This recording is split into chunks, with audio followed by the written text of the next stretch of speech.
மக்களை நிதானமாக கேளுங்கள், மக்களை நிதானமாக கேளுங்கள். ஏனென்று சொன்னால், இந்த ஆண்டுக்கு பின்னால் நான் உங்கள் இடத்தில் உங்களை நான் சந்திப்பேனா என்பது எனக்கு தெரியாது. அப்படி எனக்கு தோன்றவில்லை.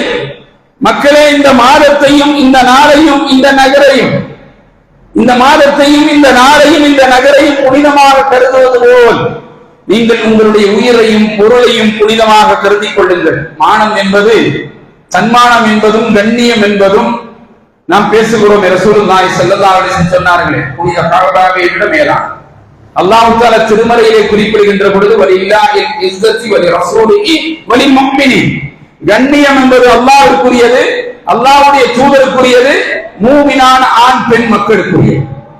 யோசித்து பாருங்க, கண்ணியம் முதலில் யாருக்குரியது? அல்லாஹ்வுக்குரியது. அதற்கடுத்து யாருக்குரியது? நபிமார்களுக்குரியது, அல்லாஹ்வுடைய தூதருக்குரியது. அதற்கடுத்து மூமினான ஆண் பெண் மக்களுக்குரியது கண்ணியம், தன்மானம். அதில் எந்த சேதத்தையும் என்ன செய்து விடாதீர்கள், விளைவிச்சு விடாதீர்கள் என்று ரசூல் ஸல்லல்லாஹு அலைஹி வஸல்லம் அவர்கள் சொன்னார்கள். அப்படி நீங்கள் செய்தால் அது ஒரு தண்டனையாக கருதப்பட்டு உங்களுக்கு அது வழங்கப்படும் என்பதை நீங்கள் புரிந்து கொள்ளுங்கள். தந்தை தன் பிள்ளைக்கு அநியாயம் செய்ய வேண்டாம், தந்தை தன் பிள்ளைக்கு அநியாயம் செய்ய வேண்டாம். தந்தையின் குற்றத்திற்காக பிள்ளையோ, பிள்ளையின் குற்றத்திற்காக தந்தையோ ஒருபோதும் என்ன செய்ய மாட்டார்கள், தண்டிக்கப்பட மாட்டார்கள். அவரவர்களுடைய தீமை, அவரவருடைய குற்றம் அவரவர்களுக்குரியதாக இருக்கும். ரசூலுல்லாஹி ஸல்லல்லாஹு அலைஹி வஸல்லம் அவர்கள் ஆயிஷா ரலியல்லாஹு அன்ஹா அவரிடத்திலோடு அமர்ந்திருக்கின்ற பொழுது ஒரு வார்த்தை ஆயிஷா ரலியல்லாஹு அன்ஹா சொன்னார்கள், ஒரு அடுத்த துணைவியை குறித்து. ரசூலுல்லாஹி ஸல்லல்லாஹு அலைஹி வஸல்லம் உடைய இனி ஒரு துணைவியாக இருக்கக்கூடிய ஹப்ஸா ரலியல்லாஹு அன்ஹா அவர்களை குறித்து, அவர் பார்ப்பதற்கு கூரையாக இருக்கிறார், உயரம் குறைவாக இருக்கிறார். அதனால் ஆயிஷா ரலியல்லாஹு அன்ஹா சொன்னார்கள், அவருடைய உயரம் குறைவாக இருக்கிறது, அவர் கூடையாக இருக்கிறார் என்ற செய்தி சொல்லப்பட்டது.